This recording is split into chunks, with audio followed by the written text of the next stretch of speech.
As of today, some state payments to healthcare providers are on pause. Governor Mills warned that would happen if the legislature did not pass the supplemental budget with that 2/3 majority. Well, last night the House got 2/3, the Senate did not. Good evening, I'm Brian Yukono. And I'm Amanda Hill.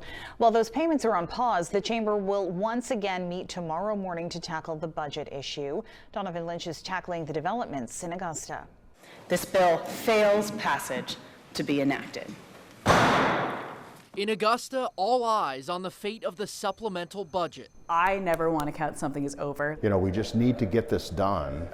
The bill, which would cover a $118 million funding gap in the state's Medicaid program, failed in the Senate amid Republican opposition on Tuesday. This coming right after the House passed the legislation, crossing the 2/3 bipartisan majority needed for it to take effect right away. Now, Republicans in the lower chamber are questioning the move by their colleagues in the Senate. My initial reaction is obviously disappointment. I was hoping that we would finish up the supplemental last night. State Representative Jack Ducharme serves as the ranking House Republican on the powerful Appropriations and Financial Affairs Committee. Though he's calling for Medicaid reforms that would cut costs, when it comes to backing a bill that would address a funding gap in the program, he says the cue for House Republicans came from the voters. We're in rural areas where there's a whole lot of Maine Care recipients, and we're all getting calls and letters from our constituents saying we really need to pass this. Now, with the insistence of the House, the Senate is set to take up the budget one last time on Thursday.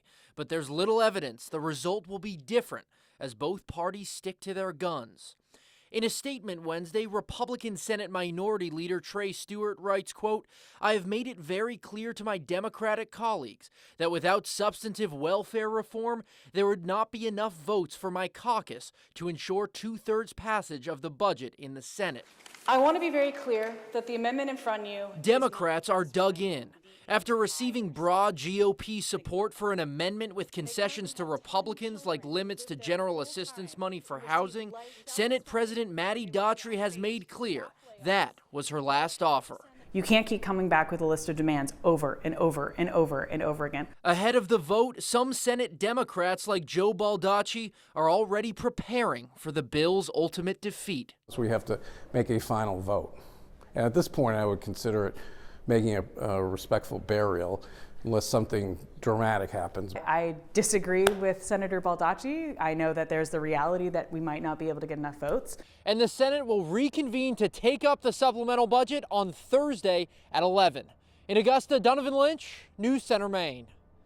And Governor Janet Mills issued a statement today about the legislature failing to enact the supplemental budget as an emergency measure. She says Senate Republicans turned away from the bipartisan agreement, unlike their House counterparts, and in doing so are causing harm to Maine healthcare providers and patients. She goes on to say Maine DHHS is now going to have to cap payments to healthcare providers because of the obstruction from what she says were GOP senators.